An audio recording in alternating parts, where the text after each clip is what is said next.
Hello everyone. Exam what के एक और सेशन में आप सबका स्वागत है।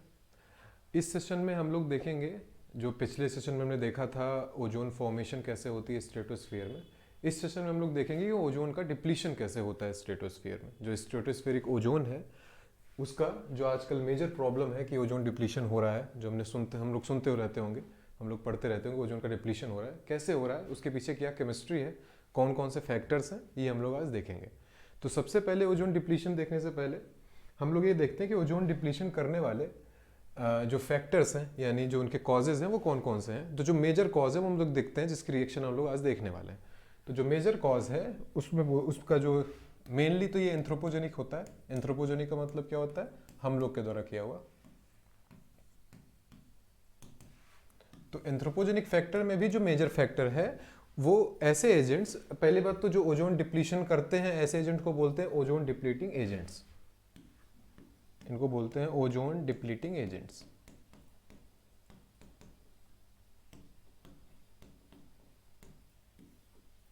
अब इनमें भी एक मेजर जो है, जो हमने अक्सर सुना होगा, जैसे CFC सुना है, क्लोरोफ्लोरोकार्बन सुना है, या HCFC सुना है, हाइड्रोक्लोरोफ्लोरोकार्बन सुना है, ठीक, ये सब सुना है, हेलेंस के नाम सुने होंगे। तो इस तरह का नाम होता है। तो इनका एक ग्रुप है, उनको बोलते हैं फोम बेस्ड या foam blowing agents. Foam blowing agents कौन होते हैं? जनरली ये होते हैं जो हाइड्रोकार्बन्स होते हैं, उनके हेलोजनाइज से बनते हैं, हेलोजनाइजेशन से बनते हैं, ठीक है। उनके उन हाइड्रोकार्बन्स में हेलोजन का जो एडिशन होता है उसकी वजह से बनते हैं।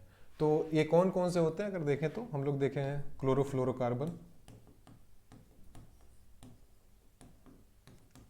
जिसको हम लोग क्या बोलते हैं? CFCs।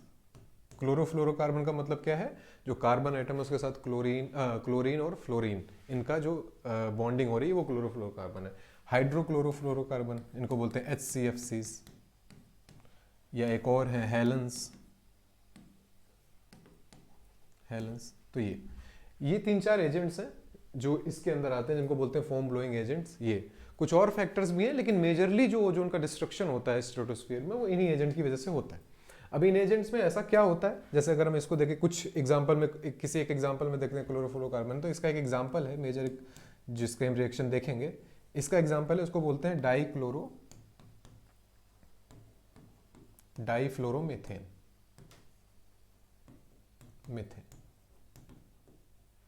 डाईफ्लोरोमीथेन, इसका फॉर्मूला है CCl2F2, यानी 2 फ्लोरीन और 2 क्लोरीन, ठीक है। ये एटम्स हैं इसके अंदर।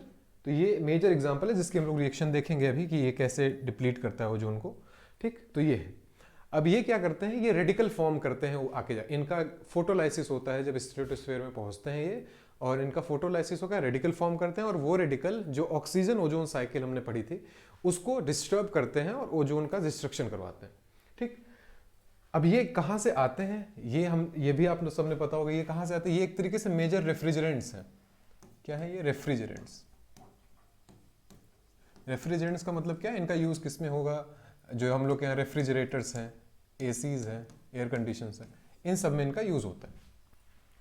तो ये यहाँ से निकलते हैं, फिर कन्वेक्शन करेंट्स के थ्रू, यानी एयर के थ्रू वहाँ तक पहुँचते हैं, मिक्सिंग के थ्रू वहाँ पहुँचते हैं, और वहाँ पहुँचने के बाद क्या होता है? वहाँ पर फोटोलाइसिस होता है इनका। अब हम लोग रिएक्शंस देखते हैं कैसे क्या होता है। तो उसके लिए देखिए, सबसे पहले हम लोग देखते हैं जो डाईफ्लोरोमीथेन है, यानी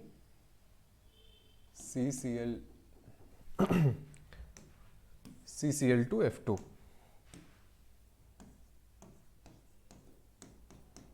क्या होता है? इसका सबसे पहले स्ट्रेटोस्फीयर में फोटोलाइसिस होता है। फोटोलाइसिस का मतलब क्या होगा? जो इंसोलेशन है यानी इनकमिंग सोलर रेडिएशन है उसके थ्रू इसके जो बॉन्ड्स होंगे वो तोड़े जाएंगे। तो क्या होगा? ये बनाता है एक क्लोरीन रेडिकल, ये एक रेडिकल और एक क्लोरीन रेडिकल।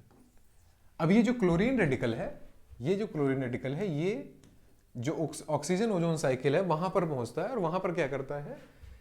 ये ओजोन से रिएक्ट करता है और ओजोन को ब्रेक डाउन कर देता है किसमें, ये बनाता है ClO रेडिकल प्लस O2।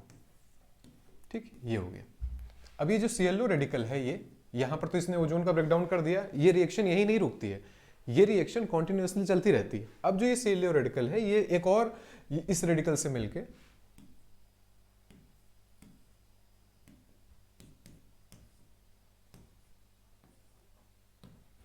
ये करेगा, ये दो रेडिकल मिलके बनाएंगे 2ClO। ठीक, ये बनाएंगे। अब ये क्या होगा, इसका फिर से इसका ब्रेकडाउन होगा 2ClO का, और ये क्या बनाएगा, ये बनाएगा ClO2 प्लस Cl रेडिकल, ये ऐसे बनाएगा। अब जब ये फिर से ये ClO2 में क्या होगा, ये ClO2 फिर से ब्रेक होगा और यहां से फिर एक क्लोरीन रेडिकल बन जाएगा और ऑक्सीजन निकल जाएगी। तो आप देखिए 3 जगह ये रेडिकल बन रहा है, ये क्लोरीन, ये, और ये सारी चीजें क्या कॉज कैसे यहां पर आएंगे, ये यहां पर आके जैसे ये रिएक्शन हो रही है, ये सारे रेडिकल ऐसे। तो कॉन्टिन्यूअस फॉर्मेशन होता है क्लोरीन रेडिकल का। सबसे पहले जो हम लोग का क्लोरोफ्लोरोकार्बन यानी डाइक्लोरो डाइफ्लोरोमेथेन जो है, ये इसका क्या होगा, इसका फोटोलाइसिस होगा। इसके बाद ये रेडिकल बनाएगा, क्लोरीन रेडिकल बनाएगा, और ये यहाँ पे एक रेडिकल है। ठीक, अब क्लोरीन रेडिकल क्या है, ओजोन से रिएक्शन करेगा, ओजोन से रिएक्शन करके ये ओजोन को तोड़ेगा किसमें, ऑक्सीजन में, और ये क्लोरीन ऑक्साइड रेडिकल में। इसके बाद फिर ये रेडिकल्स मिलके आपस में फिर ये बनाएंगे। ठीक, ये कॉन्टिन्यूअस प्रोसेस से चलती रहती है, क्लोरीन रेडिकल कॉन्टिन्यूअसली बनते रहते हैं, और ये क्लोरीन रेडिकल, जितने क्लोरीन रेडिकल बनते हैं उतना ज्यादा ओजोन का, ये लोग ओजोन को तोड़ के यहाँ पर ओजोन का ब्रेक डाउन करते हैं, उसको ऑक्सीजन के फॉर्म में निकालते हैं। तो ये क्या करते हैं, ओजोन का ब्रेक डाउन करते हैं, जिससे ओजोन लेयर की थिनिंग होती रहती है। लेयर का मतलब जो ओजोन का जो जितना ओजोन वहां पे प्रेजेंट है उसकी थिनिंग करते रहते हैं। जो क्लोरीन रेडिकल है वो कितना डेंजरस है ओजोन के लिए, आप इससे अंदाजा लगा सकते हैं कि एक क्लोरीन रेडिकल या एक chlorine atom approximately 1 lakh ozone molecules को ब्रेक कर सकता है, इतने ओजोन मॉलिक्यूल्स को ब्रेक कर सकता है। और ये अप्रोक्सीमेटली 2 साल तक यानी 2 इयर्स तक ये स्ट्रेटोस्फीयर में रहता है, अप्रोक्सीमेटली 2 इयर्स तक, तब तक रहता है, जरूरी नहीं 2 साल, लेकिन तब तक, यही 2 साल तक तो रह सकता है ये उसमें स्ट्रेटोस्फीयर में।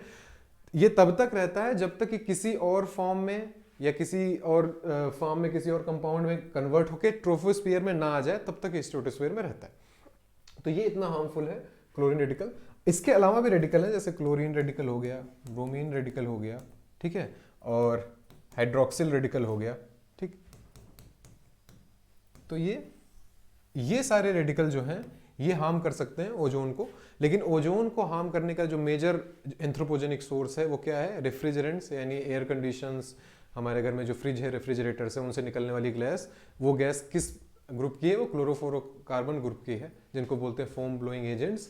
और ये एजेंट्स क्या करते हैं, रेडिकल फॉर्म करते हैं, और रेडिकल ओजोन का एक तरीके से ओजोन को डिस्ट्रॉय करती है।